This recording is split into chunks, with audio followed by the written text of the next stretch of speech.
I now teach a curriculum that didn't exist before, but it's incredibly unique and powerful and useful, whether you're a soccer mom or whether you're in a first responder or special forces. We teach people how to get through locked obstacles in a very fast and efficient manner. The stats here are so powerful that the amount of time it takes to learn, very small. The amount of money it takes to get involved, very small. The weight and the price of the tools to put in your pocket, very small. But what they open, very big. I found this kind of diamond in the rough of something that's it's just so hard to say no to it. Welcome to the Big Tex Ordnance Podcast. I'm Ike. We have Tara as our co-host, and our guest today is Pat from, is it Uncensored Tactical? Uncensored Tactical. Perfect. So if you want to kind of tell us a little bit about yourself and kind of what you do and how you ended up there, and then we'll, I guess, go from there. Sure. So there's like an 8-hour long story, and there's like a 30-second version. So we'll start with the short one. I was in law enforcement for over a decade. I did international operations with the Coast Guard for I think 10, 11 years-ish. Oh, wow. I also did some time as a local patrol officer in the state of Florida. So I did both those jobs. And I just found, you know what? I had the story on my brain yesterday. I'm going to tell it because as part of that, it's attached to my history. So I first got into the Coast Guard, and I'm sure anyone that's ever attended any type of government or bureaucratic training, you finish the training and the instructor goes, here's your printed printer sheet stapled together packet of the slides. It's in black and white. You can keep that. There you go. And everyone's like, okay, I guess. Cool. Better than nothing. And a lot of those will say, like, there's a bunch of arrows pointing to an image, and the arrow says, if this wire is red and everything's gray, and that doesn't help me. So Coast Guard did the same thing. I got to a ship, and it was like learning a whole new language. We're out in the middle of the ocean, and I had to get qualified very quickly in order to be useful to the crew. So I needed to be able to stand watch by myself. So I had to learn what's the masthead light color and what's the port side and starboard side running light colors, and how many of them can there be, and what if there's two of them? And we had this packet that was black and white, and there were arrows saying red, green, but there were just white circles in a black field. I'm like, what? This is incredible. So I went out and got a highlighter and colored in the colors as best I could, and I made it. I got qualified. And then we got a new batch of people on the next deployment. And I said, you know what? I'm going to help these kids out. So I went into the computer room and I pulled up their PDF and I replaced their image with an updated image with colors in it, just old MS Paint. And I printed out the sheets myself and stapled them together myself. And then I handed them to the new guys and said, here's your packet. You'll notice that these photos are in color. That should help you. Yeah. They're pictures of colored lights. And they went, oh yeah, duh. And I'm like, you have no idea how hard it is. And I got in trouble. They were like, did you do this? I'm like, yeah, we were dealing with black and white and trying to explain colors to people. Right. And they went, without asking? I said, yeah. Saw the problem and I fixed it. Without asking, Yeah. I did add color to something that doesn't have color. So that's my origin story. I saw that training was not what it should be. And there was a very easy way to level that up. So fast forward 2 decades. I now teach a curriculum that didn't exist before, but it's incredibly unique and powerful and useful, whether you're a soccer mom or whether you're in a first responder or special forces. So it's kind of like people get excited about gunfighting stuff, and then they go, oh, I should also know medical too, and I can use it if there's not a gunfight. So it's a very holistic thing that makes you a useful human, and it's not just reserved to gunfighting, but can be helpful during the gunfight. My skill set's the same thing. We teach people how to get through locked obstacles in a very fast and efficient manner. The stats here are so powerful that the amount of time it takes to learn, very small. The amount of money it takes to get involved, very small. Like the weight and the price of the tools to put in your pocket, very small. But what they open, very big. So I found this kind of diamond in the rough of something that's it's just so hard to say no to it. But it's largely misunderstood. So it's kind of tough when you're talking to people and going, hey, do you want to take this course? And they go, oh, what is it? And I go, well, it's not just lockpicking, but it's lockpicking. And they go, and they go into their brain and they go, pick a lock. I'm going to pay money to pick a lock. And it's largely unknown. Right. TV and movies don't really help. They see what is it? what's that FBI show or whatever they are? NCIS. Oh, yeah. Take a pocket knife, put it in the keyway. Yeah. Jiggle. Clink, door opens up. Like, oh, God. So, no, that's not it. But there are a lot of things, and I'll teach you live here if you want. There's a lot of things that with limited tool, limited money, limited time, give you a huge output. And so I'm very systems oriented. It's not just about this tool and the technique. And that's really the first thing we show our operators. We sit operators down in a class and we go, hey, here's your lock, here's your tools, go. Here's your crash course. Just see what you can do. Throw you in the deep end, see what you do. Immediately. Right. We don't do any PowerPoint or any slideshows, no lectures. Everything in the courses that I teach is all hands-on. Nice. And I even created I forgot to bring one, man. I have 2 books out, Volume 1 and Volume 2. Oh, wow. And they're hardcover, full size, full color page photos, lots of descriptions. We don't even use them in the course. You get it when you sit down. I go, you can read it if you want, but we're right here. We're going to be working. So they pick up their tools, they pick up their lock, and we'll have you try this here. So just set up. Oh, no. We had enough for everybody. So there's one. So here is your 60-second crash course. Doing it live. Yeah. That's why I said, oh, no. You take your hand and you put it around the lock like a fist, and you just extend one finger and push down on this tension wrench here. And that kind of spins this keyway just a little bit, nice and light. You're not going to mash it down, just nice and light. Then you take another tool with a couple peaks or bumps on it, and that goes in above that. And the tops of these peaks touch the pins inside the lock. And this tool just kind of like a toothbrush, up and down, in and out. And you hold tension here, nice springy tension, and you just rake up and down here, and eventually that lock will open. That's it. That's the only 2 variables. You twist, and then you rake. So I'll pass that over to you. That goes in your left hand. And we'll set another one up for you.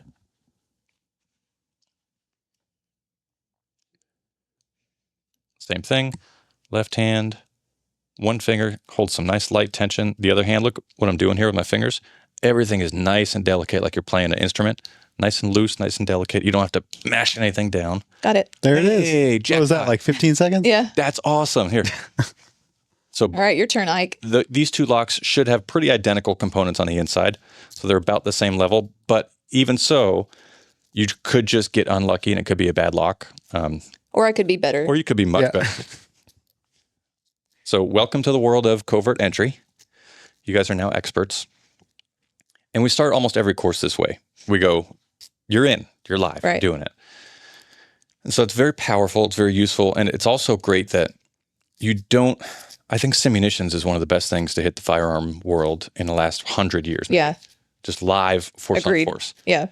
And the lock stuff is great because you don't need to have a shootout or a SWAT call out to get those field successes and to be a basically combat lock expert. Right. What's really fascinating to me is how quickly and easily with, 2 small tools, you're able just to bust that lock open. And it will open hundreds and hundreds of different locks. Right. So tons of makes and models, locks on doors, locks on padlocks, all sorts of things. And so that teeny tiny crash course, boom, explosion in skill set. Right. Having a rough go of it. That's great. So I planned that. Well, it's doable. And you could just be 1 degree away. You might need just a tiny bit less tension on your finger. Yeah, I can feel it binding on like one of these. Yeah, something's happening, which is good. And the other unique thing here is this is a non-linear skill set.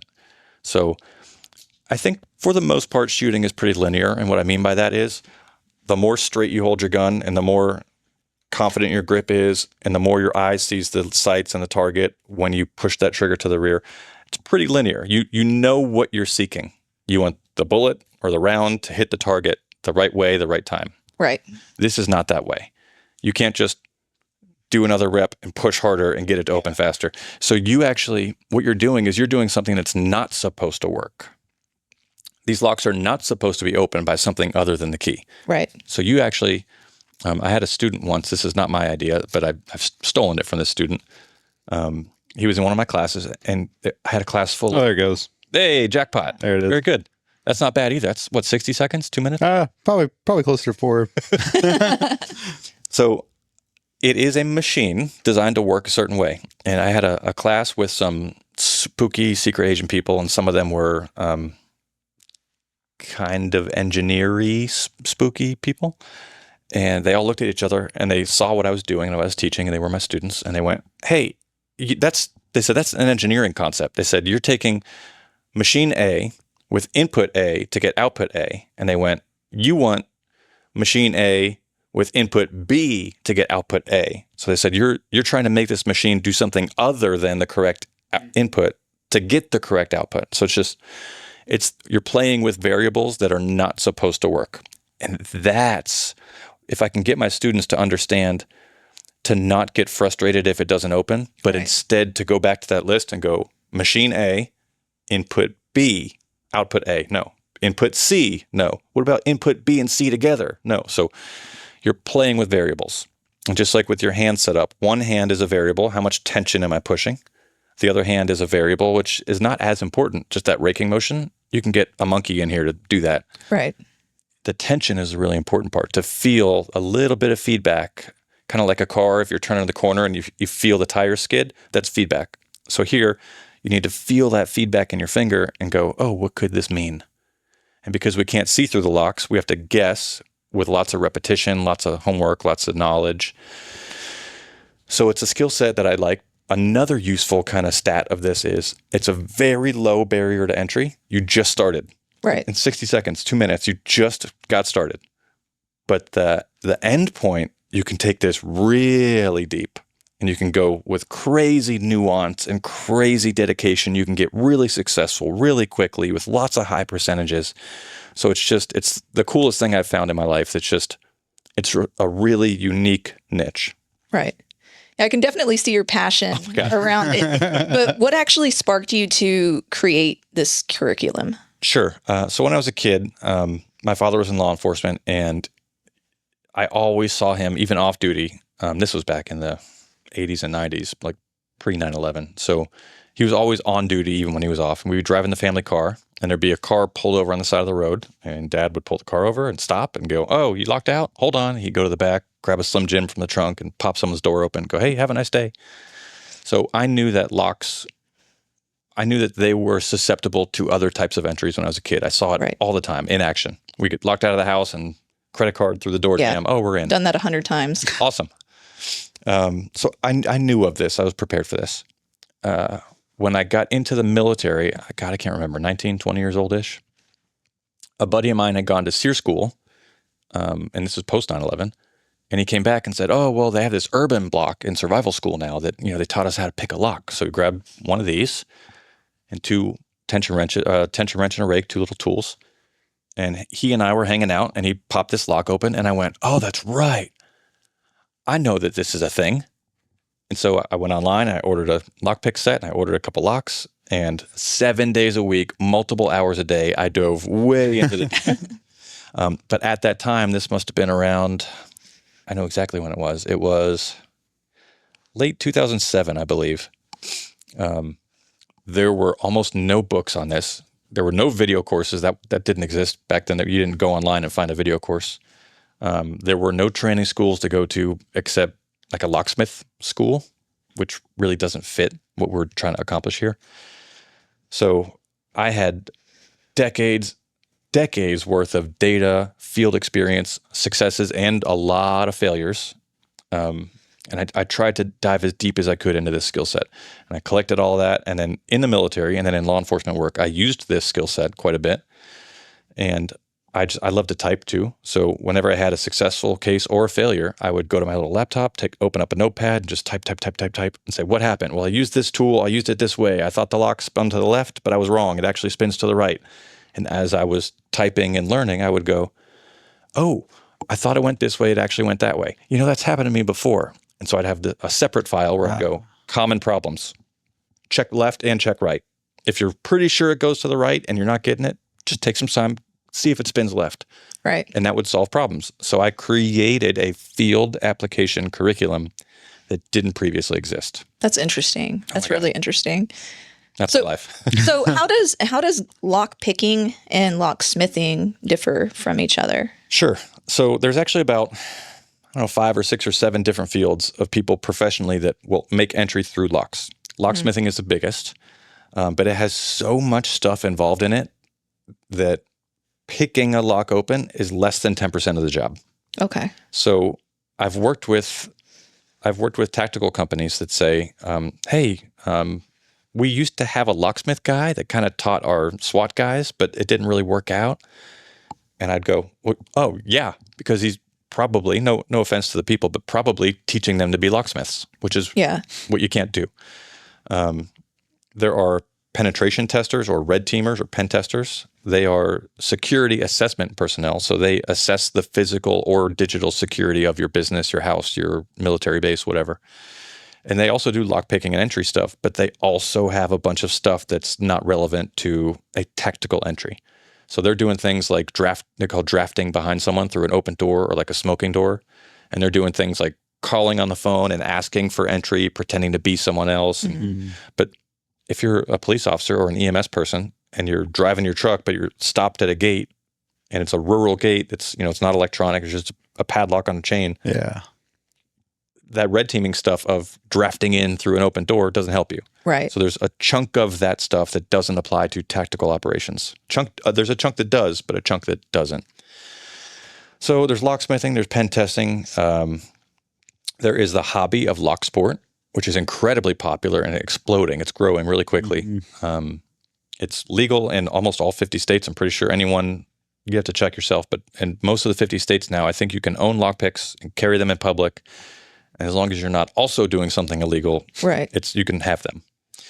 So people meet up in public at like bars and restaurants and public parks, and they bring a bunch of padlocks and a bunch of picks, and they'll just pick together, and it's great. It's super. Even that doesn't apply to your first responder type operations because you have all the time in the world. And police officers and your other first responders can't just show up and take a whole bag and dump it out on the table and go, which tool do I want? So your resources are limited. You're limited. Your time is limited.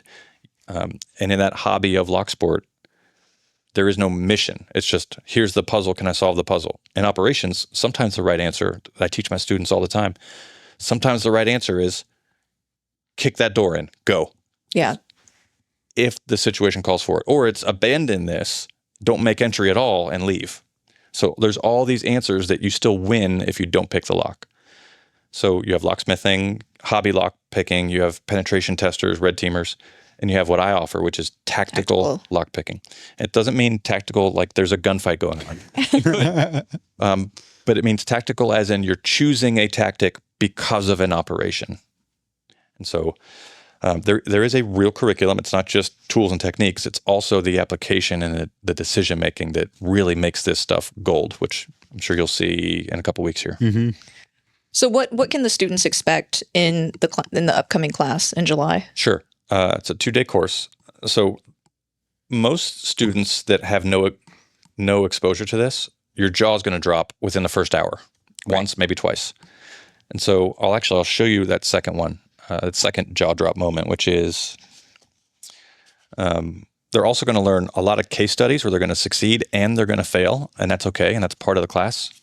And they're also going to get, which is really hard to quantify, but what I believe truly is world-class level instruction, regardless of the skill.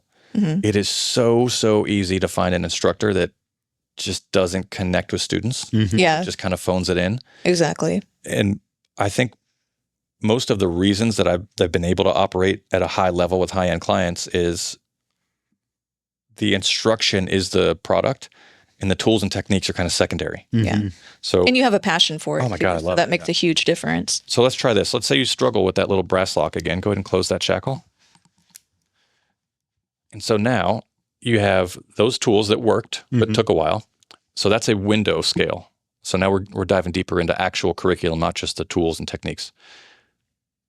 You also have one of these in your wallet, which you can take. And if you identify the right make and model of lock and the right tool, you can insert. Oh, gotcha. You're just pushing up those pins. It's called an overlift with a comb tool.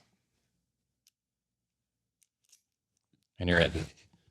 So that's crazy. The timeline for that, if it's the right lock and if it's the right tool and if there are no exceptions, that technique should work in about 5 seconds or less. You get it lined up, you lift, you twist with a very, very high success rate, like 99% plus. Your raking technique that you did earlier might never work. It might work right away. It might work in 30 seconds. It might work a minute later, or you might be here all day with no Right. answers. The real kicker is, what if this tool is nearby, like out in the trunk of your car? What if you have the picks in your pocket and you're using them and you go, oh, this is taking a while. If there's an operation and you go, we need to get in very quickly, you have to go, should I use these tools in my pocket, or should I go out to my car and get a tool that's more likely to work faster? Right. And that's the application of the craft. It's not anyone could teach you how to take a lock and the right tool and open it. Yeah. So it is interesting and useful, but that's not what makes us special. What's special is taking an operator and going, oh, it depends on the mission. Right. Or if there's two of us and maybe I know how to pick locks and you guys don't, I can go, hey, I need you guys to go around the building, look for open doors. I'll start here. So now I'm stacking resources and I'll try to make entry now. And if you guys see a door, take a picture of it with your phone. And when you get back to me, I can very quickly assess and go, okay, that door, no. Oh yeah, that one, that looks really good. So I'm using my resources and data, and I'm stacking resources on the scene. I'm stacking my timeline in my favor. And it's way different than if you just go to a mediocre course and the instructor goes, here's the pick, here's the lock. You graduated. Right. That operator might, not wrongfully, but they might just not know. So they might get to the front door and go, all right, everybody stop, I got this. Let me take one tool and try one technique until, there you go. Well, hey, there you go. That's a tough one. But once you get it, you'll start to get it much more quickly. I had to get it right on the pins. I had over inserted it at first and it got locked up in there. Yeah. You can go too deep or too shallow. That's the tough part. But that's my long answer. What they can expect is exactly this. It's you see a tool, you see a lock, you learn a technique, you get it to work, but then there's way more to it. And that back end is what I think it would be very hard to find another course at our level that. Do you twist it or just first, rake it? You get so you're not, it's not random. You're just going to insert the tool and lift it up towards the pins. Mm-hmm. And then once you're lifted, rotate to the right. It's tough to do without a couple diagrams. You might just get lucky if you get it. It shouldn't take a lot of force. Actually, on my third book that I published, I just moved across the country, so I don't have any stuff right now. The third book that I published, there's a really good diagram in there that explains what's happening in there. And without seeing that, the learning curve is a lot more deep. But you're going to the correct distance with those prongs inside and lifting up and twisting. So now you have two tools for one lock. And what if neither of them work? What do you do next? So the thought process and the application is really what makes tactical lockpicking a very special art form. And now we do have curriculum. We do have certifications. So back in the 2000s, this stuff didn't exist, but now it does. Because of our work. So we work with high-level agencies. We work with special forces, international too. So we have students from international SF units that will fly across the globe to come train with us. And then we also get contracted to go out of country to go teach SF groups, foreign and allied and domestic. So we're very busy. We love it. We operate at a very high level. And because I'm local and because we have a mutual friend, I thought, you know what? Let's do a little bit of work for the community here.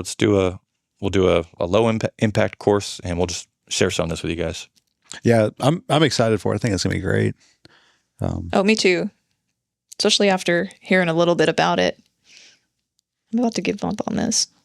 Yeah, that one was a little bit more difficult. I was trying to get it exactly lined up. So how long have you had Uncensored? How long have you been doing like the... So I've been teaching people almost the same week I started learning. I started teaching.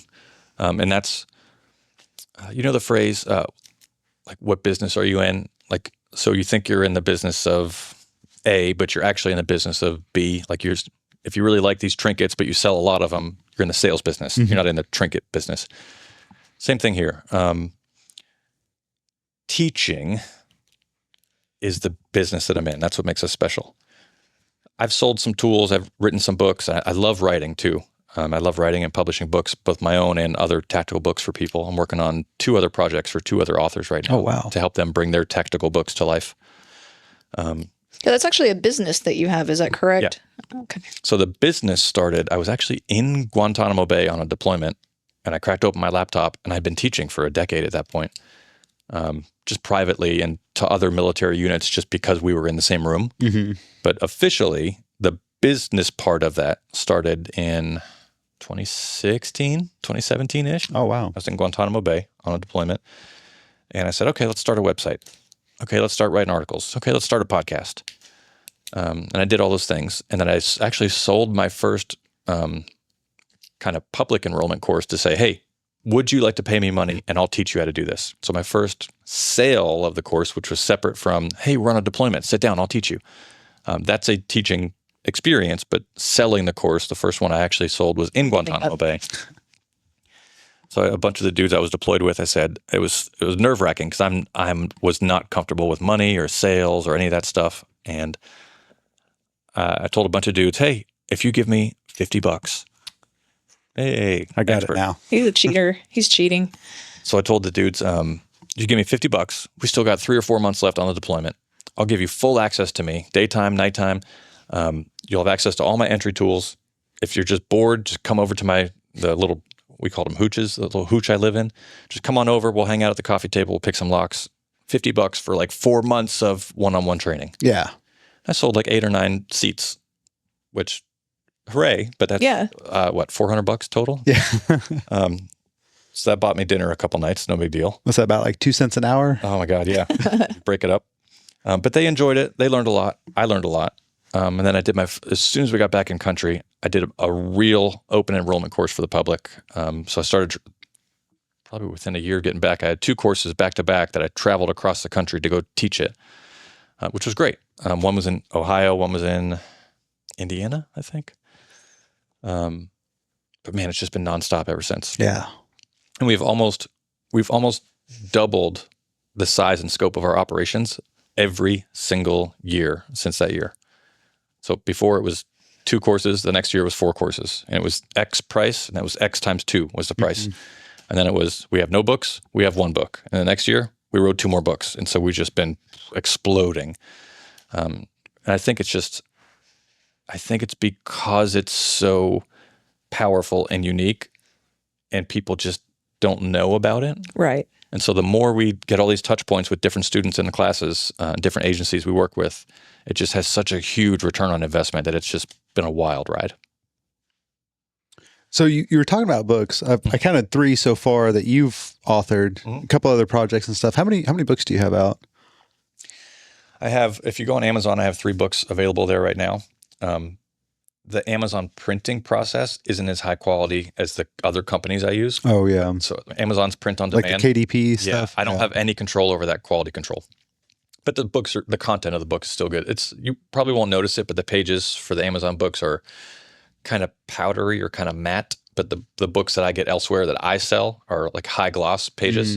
So little things like that you probably won't notice unless you're a super nerd like me. I have those 3 books. It's volume 1, which is tactical lockpicking, which is this stuff you're seeing. Volume 2, which is key generation, field key generation, which is really sweet. Wow. So how to take someone's key, get the information from it, hand it back to them, and then go cut your own copy. But not like a locksmith, actually to do so in field operations with limited gear, limited time, limited resources in a fast speed. So that's my second book is key generation.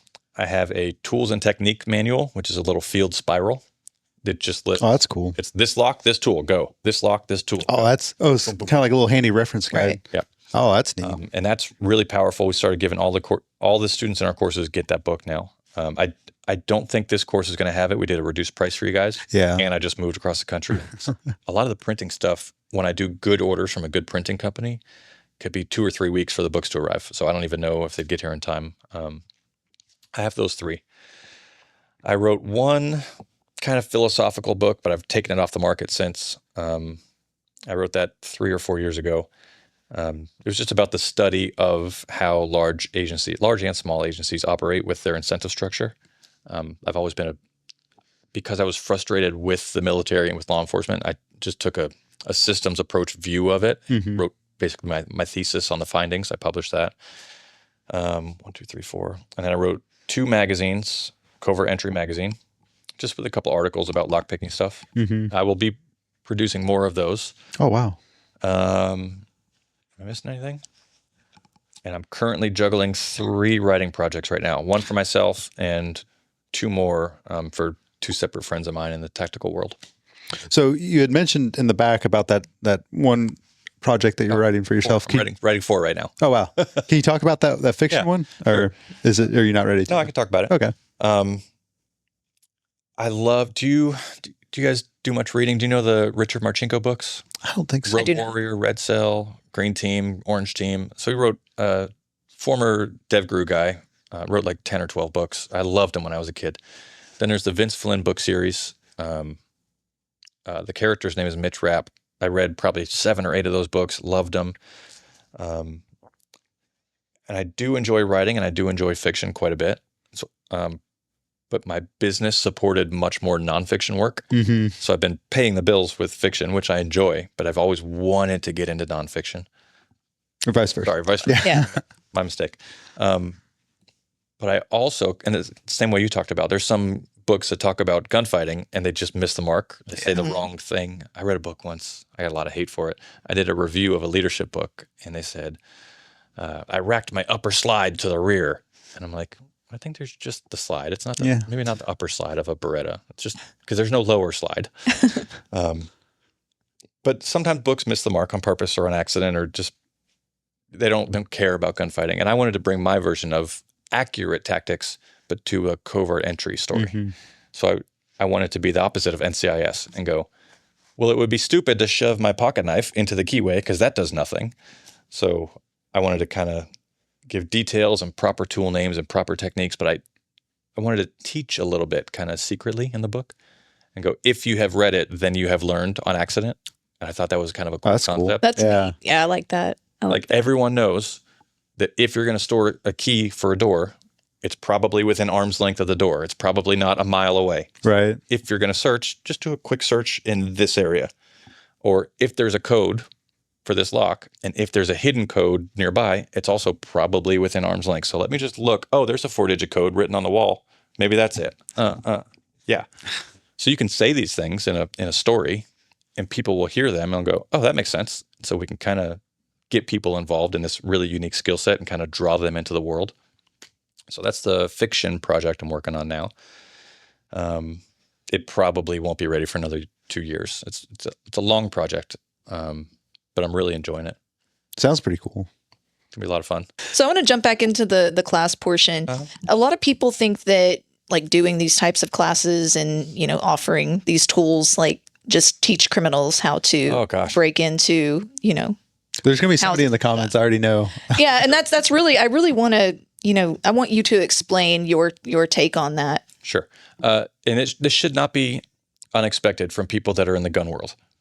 Oh, no, you're teaching people to murder people. Teaching all, yeah. Exactly. Okay. Deep breath. So I want to try and say this without being angry at someone, some invisible person. I'm having an invisible argument with me. If the person is willing to listen, I would ask them questions so that they can answer it. It's not me telling you that what I'm doing is right or wrong. It's asking a set of questions that if the listener or watcher is willing to ask them to themselves, they can form their own opinion a little bit better. And the perspective is really important. So if you're mad that there are people teaching others to pick locks, then are you also mad that you could become a locksmith with a criminal record and with a $50 LLC and a stamp from the state? So that's the barrier to entry, roughly. Yeah. There's some exceptions here and there, but you could be a locksmith tomorrow, and then you could be the secret special person with almost no barrier to entry. So I have a barrier to entry. My classes are, yours is a discounted class, but my classes are more than $1,000 a seat. That's a very high barrier of entry for someone that just wants to be a street level criminal. Yeah. Exactly. And I see your face, I get your name, I get your email, I get your phone number. You're in public with other people. I have photos of you in my course. Yeah. So there's quite a bit of high and low here, risk reward. So number one, are you also mad that it doesn't take much to be a locksmith? Probably not. Oh, okay. So if you're mad that I'm teaching people, are you also mad that there are martial arts schools that you can go with no background check and that they could basically teach a criminal to beat people up? Exactly. Well, no, I'm probably not mad about that. I never thought about that. Okay, cool. We'll put a pin in that. I'm not giving someone the answer. I'm just asking questions. Mm-hmm. So I like this one too. If you're locked out of your house and it's your house and it's your lock and your keys are locked somewhere, do you have the right as a human to, even without training, just to guess and to put something into your keyway and hope it opens? You'd probably think, well, yeah, it's my house. Okay, great. Is it wrong for me to teach that same human to do that thing for their own house better? Well, probably no, but okay. And then there's exception. What if this? What if that? Well, yeah, of course. Yeah, you can sit and play the what if game all day. So yeah. Another big one that's really common in our field is these are not proprietary, meaning there's no secret information in here that's inaccessible. You could take this lock and you can cut it in half and you can look at it and go, oh, I could probably push this thing and that'll open it. Meaning anyone has access to learn how to do this even without me. Right. So if there's a 12-year-old at home that can open this with paper clips without any training, are you mad at that 12-year-old for trying? And are you mad at me for teaching adults how to be more prepared? So there's just so many things that I think, and I don't think it's people's fault. I'm not saying, how dare you not know better? I screw stuff up all the time. Right. And I get new perspective all the time and I go, oh no, I was so wrong. Whoops. But this stuff it's so very, it's another word, but neutral, basically. Yeah. It's so very neutral. I've been doing this for 20 years and I have a skill set that I think is top tier, without a doubt. Mm-hmm. And I still haven't pulled off a heist yet. So yeah. There's probably no building in this county that I couldn't get into surreptitiously or covertly. And every single day I get a real paycheck. I don't go out and steal from people. Still haven't committed a crime yet, Still haven't broken in anybody's house. So the perspective is tough, and I don't blame people. It's something that if it's something that you don't understand, I get it how people have a snap judgment. But man, I'll throw one more in, and then whatever. It's up to you guys where we go next. But the last one would be, if you go to the FBI's website, they have what's called crime stats or crime statistics. It's all open source. They give you all these details. So every time, even a local police officer, they go on a call, they go, there was a burglary, and they're clicking buttons on their report form, and they go, how did the burglar get in? Well, there's a smashed window. Click. Okay, well, how'd they get out? They unlocked the front door from the inside. Click. Okay, what'd they take? This. Click. What time did it happen? Click. And all these stats, they don't stay at the agency. They go, all of these, I think by law, all these stats get pushed to the FBI. Right. And they compile them. And at the end of every year, they show their crime stats. And the last time I checked, the method of entry for burglaries in the U.S. for things that were covert or lockpick related were less than 1% of 1%. So sure, I'm teaching something that if a bad person wants to learn it, the chances of them doing it, if we look at it statistically based off the whole scale of burglaries, is less than 1% of less than 1%. Probably much less than that too. Also, too, if you think about it, like your average criminal is trying to break in the front door or whatever, I would venture to guess that probably 99 times out of 100, maybe even 999 times out of 1,000, he's going to just be kicking the door, busting the window. Oh my God. I don't think they're really spending the time, because even busting out a window takes a couple seconds. Picking a front door lock, I would imagine, takes at least maybe a minute, unless you really know what you're doing. So there's a lot of it depends. Yeah. And this is not a good, lockpicking into a structure is not a good plan. Like we talked about earlier, it's engineering. It's input A, it's machine A, input B, hopefully you can get output A. So you're guessing. Even the best people on the planet that have this skill set, that are super spies behind closed doors, they shouldn't be planning to pick a lock on the way in. They should really have a key or use some other very reliable method. We can get you more reliable with this, but at the end of the day, you're guessing. Mm-hmm. Right. So if I look at the lock on the store over here and I go, oh, I know the make and model of that. I'll buy one on Amazon and I'll practice at home. That's I think that was featured in that Chris Pratt show recently. So yes, that would make me familiar with the lock in the privacy of my own training room. And then when I came here, I would have a leg up. But there are still exceptions in which it's possible that I can pick this lock on my desk, this training lock that looks like that one, and I could still get to yours, and the pin stack could be different or the environment could be different. And for some reason, I just can't open it. So it's not a guarantee. So it's a very bad plan. It's very useful to be folded into operations. If you have a split second to go, oh, should I kick the door? Or, oh, let me try this other thing real quick. It's not working. Okay, cool. Move on. Yeah. It's great for that. Super great. If you come up to a keypad and you're going to smash the door, do you have a second to go 1, 2, 3, 4? Oh my God, it worked. If it works, use it. Yeah. If it doesn't, you have a chance to go, oh, should I do something different now? Should I use another covert entry method or another covert entry method? Or, you know what, just bring the breacher. Let's go. So it's really good in addition to, it's not really good on its own. And I fully acknowledge that. But the other thing is you could keep these in your pocket and you can't keep a battering ram in your pocket. Yeah. So it's got a really large spread of application, but at the end of the day, you're still the best people in the world. You're still guessing. Hopefully it works. I don't know if I got way off topic there. No, I think that was right on topic. Right on topic. Thorough answer. Thorough answers are good. So are there any locks that are unpickable?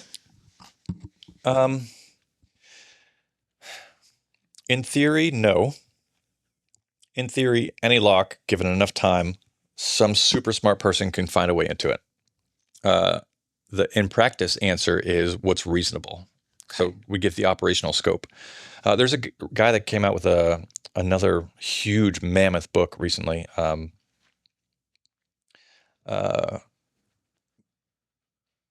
On security and on insecurity, on locks and insecurity, something like that. Mark Weber Tobias, I think is his name. I get those three names not in the right order sometimes. It's a huge, big red and black encyclopedia. It's like 700 pages. Oh, wow. He specializes in a lock company will design a new lock, a very high-end, super secure lock, and they'll send it to him and his team, and they'll say, find out how to break into this covertly. And so he gets paid to do that. So there's people that specialize in that, but some of his methods, and he'll even tell you in the book, some of those methods are, well, first you need a drill bit of this size, and you need to go this specific depth into the lock, and then you need to take a bobby pin and straighten it and hit it with a hair dryer, and then poke through this plastic membrane. Yeah. Which, yes, would open a high security lock, but no, if I just showed up to the lock, I wouldn't go, oh, I have an idea. Let me. Right. And, I would not do those things. Right. So every lock is susceptible in some way. Even the huge government bunkers that can withstand a nuke. Well, yeah, they can withstand a nuke, but not a team with a bunch of drill bits and 3 months worth of time to just sit outside and drill. Yeah. You'll get in eventually. So it really is a game of what is the purpose of the lock and what are the types of attackers you're trying to keep out. And a lot of these really high level locks are not really, they're not really primarily for security. Mm-hmm. A lot of them are really for insurance. So there's things like if you own a jewel store or a bank, you're not allowed to have a residential lock on the front door. It has to be a lock from a certain company, from a certain make and model, in order for your bank to have a insurance policy on the structure. So that means that people that take my course probably cannot pick into a vault. Sorry, there are people that can do that, but it's a different skill set. So a lot of this stuff is just, just like gunfighting, or just not even gunfighting, guns. There is so much width and depth to the gun world that you could be a hobbyist, you could be an Olympic sharpshooter, you could be a sniper in the military, you can be just a designated marksman, you can just be good with a rifle. Like there's all these different things. There's revolvers, there's pistols, there's everything in between.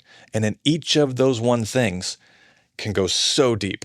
You can be the world's best pistol shooter, spend 60 years at it, but someone hands you a rifle and you can go, this is clunky. So we have the same thing here with covert entry and with lockpicking. Every single one of these locks and every one of these tools and every one of these miniature skill sets can go so deep. It's incredible. And every day we're adding new locks to the field, new makes and models, new tools. People are discovering new techniques. So it's amazing kind of being on this frontier of stretching the skill set and providing this to top tier operators. It's been super exciting for me. Yeah. Well, it also opens your eyes to, a lot of people get kind of like a false sense of security thinking, oh, I've got my deadbolt. I've got, these locks on my doors. Like, I'm good. And even, I've got locks like these on the shed in my backyard, so I saw how easy that was. That was really kind of like an aha moment. Yeah, I think the class will definitely open your eyes to how insecure you actually are in your own home. So I'll give you a feedback response to that, which is a lot of our students, the first thing they think when they pick open locks is they go, oh no, I have to change my keyway on my door or change my lock on my door. Breathe. So yes, you could.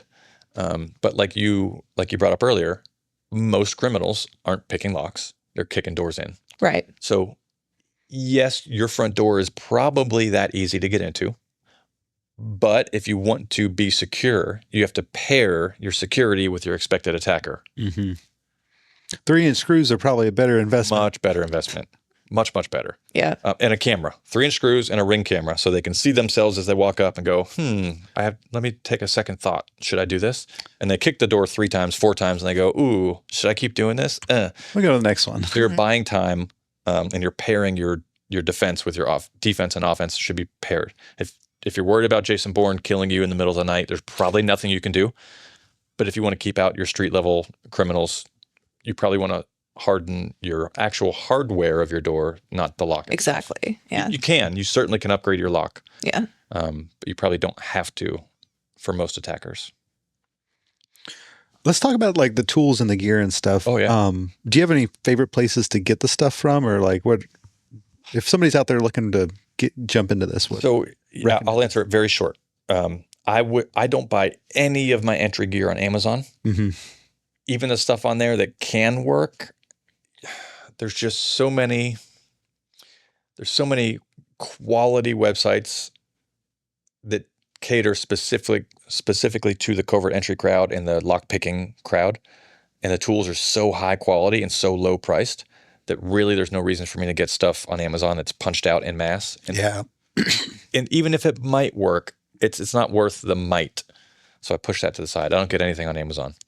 If you just Google lockpicking tools, you will find covert entry websites that offer all the stuff you saw here, just the little handheld sets and more. And you can even go to most locksmith websites here in the US, and for the most part, they will sell to you without any special licensing or permissions. And they do have lock entry tools, but you'll see on the sidebar they have a bunch of stuff that's not related to lockpicking. It's lock setting, it's hardware, it's pins, it's upgrades, so one Google search will solve your problems. Super. Oh, and YouTube. If you see something cool on YouTube, almost everyone in the lockpicking world that does YouTube videos, they'll say, hey, I'm using this new set. Here's where I got it. Go buy one. So YouTube is just your best friend if you're learning this skill set at home. Yeah, there's a couple. Lockpicking Lawyer. I'm sure you're probably familiar with all of them. That, and then there's another guy. Is it Bonsai Bill? Bosnian Bill? Bosnia Bill, yeah. Great instructor. Bosnian Bill's, a lot of his earlier works are deep, structured how-to videos, and they're fantastic. Yeah, their stuff's always super interesting. He's always playing with like new locks and stuff and like trying to get into them. So when you see stuff like that and you go and you're learning and you go, oh, I saw this guy, Bosnian Bill. He opened this one lock all these different ways, but then this one really unique way.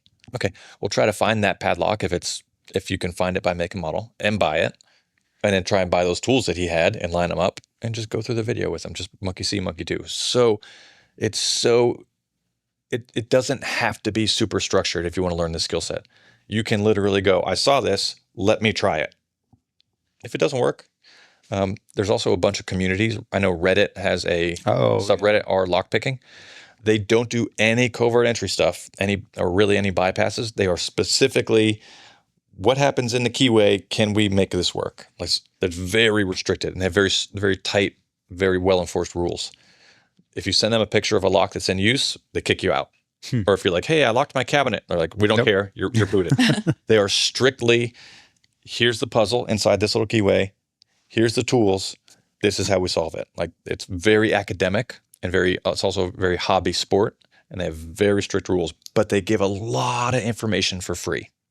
So if you want to learn how to pick each of those pins individually, go on Reddit, go to lockpicking, and just follow their rules, but it's free, and they love answering questions. So a new person goes, hey, I found this lock, but I can't get through this one spot. People will give you walls of text and resources and digital PDFs, and they'll just send them to you, and they're happy to do it. Oh, wow. So it's a really cool community. So you mentioned kind of bypassing and lockpicking. Mm-hmm. The course that we have coming up here in July, is that kind of both, or is it more? So we're doing three things in your course, which is my core curriculum. So as far as the tools and techniques go, it's lockpicking, it's bypassing, and it's decoding. So three of the main ways that we teach are foundational entry methods. There's much more than that, but that's what we make our foundation. You also get the curriculum behind that, which is how to apply it. That's really the special stuff. Yeah. You're getting that too. So you're getting lockpicking, which is what happens in the keyway. You're getting bypassing, which means if there's a key or a code for this lock, we use anything except for the key and the code. Sorry, get in. So that would be on like a simple residential or commercial office door here. You have the keyway on the outside, mm-hmm. but you have the door frame where there's a latch that goes into the door frame. So you can use a flexible or a rigid item to affect that latch and then just pull the door open without even touching the keyway. That's a bypass. Or you can go under the door and pull that handle down with. Oh yeah, tool. The little. Yeah, I've seen those. So that's videos. A bypass. And even bypasses have their own realms. So you have a lot of latch bypasses. That's mm-hmm. kind of one area. You have what's called a REX bypass, request to exit, REX. And those are all the types of bypasses where you're tricking a door or a lock into thinking that you're leaving. So like a vehicle gate. If the gate has a passive automatic exit where they have a ground loop detector, mm-hmm. so if you're driving out of a parking garage and there's that big metal loop, and once you hit the loop, the gate automatically opens. Well, the gate has a request to exit from your car. Well, if you're on the outside of the gate trying to get in and you take an industrial magnet on a skateboard and you roll that skateboard over that loop, that gate will think there's a car there and it will open. So you can drive out the in. Drive in. Yeah. Man, yeah. I'm a mess today. So you can drive in the out. So that's a request to exit bypass. And so again, just so much width and depth to all the skills. But you'll be picking locks, you'll be bypassing padlocks, you'll be picking and bypassing doors, we'll be decoding a couple locks. If we have time, we'll break into a vehicle or two. And again, it's a lot of it is a foundational skill. Everyone's going to pick a lock, everyone's going to decode a lock, everyone's going to slip a latch. But behind that, so much of my class is fluid, meaning I have to watch two things at the same time. I have to watch individuals and say, does he get this? Mm-hmm. Okay, let me help him. Or I have to go, is the class bored and like as a whole, did they dominate this and they're ready for the next thing?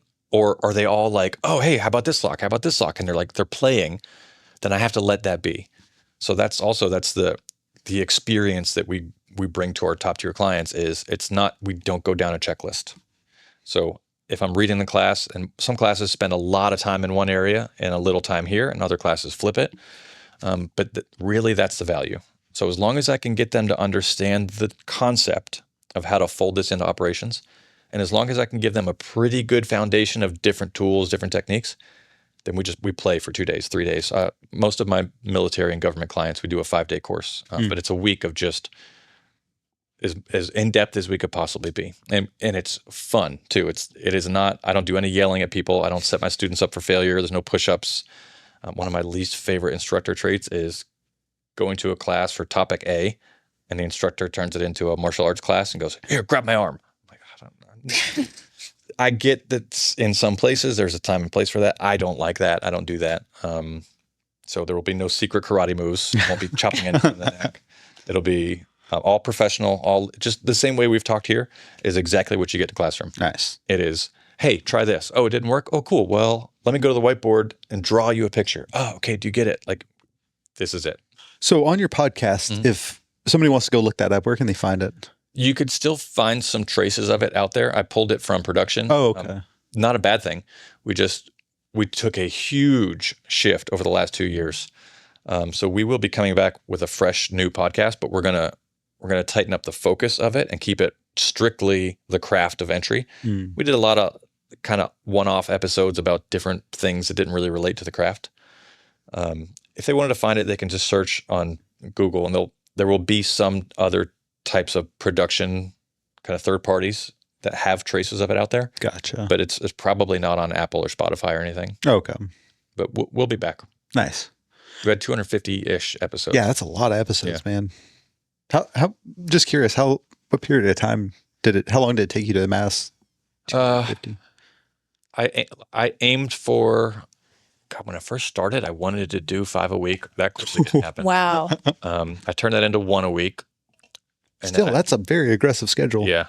Well, when I was on a deployment, I had that time. Yeah. And then post-deployment, I had that time. And then when life caught up, I didn't have that time. Now that I'm much more experienced, and now that my schedule is different, my living situation is different, I can definitely do a podcast a week, especially audio, because that's just cut, paste. There's almost, for me, for what I want to achieve, there's almost no editing. I don't cut out the ands and ahs, the intro, outro. I just talk, and I hit publish. So that's pretty quick. I will be back with more on this craft.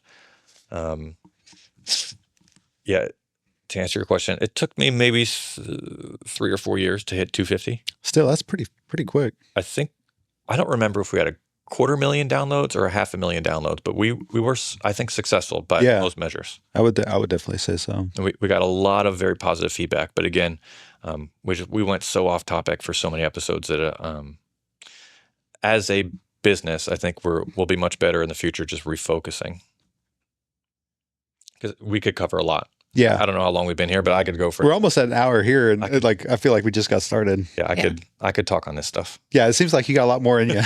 but that's also a signal that there is a lot of depth to this. It is not just take this pick and this thing and make it open. Like, there's so much to it. What's your website? So I just started a new one. I have the old one, which is utac.io. You can type the whole thing. That's a shortcut. You can type the whole thing in, uncensoredtactical.com.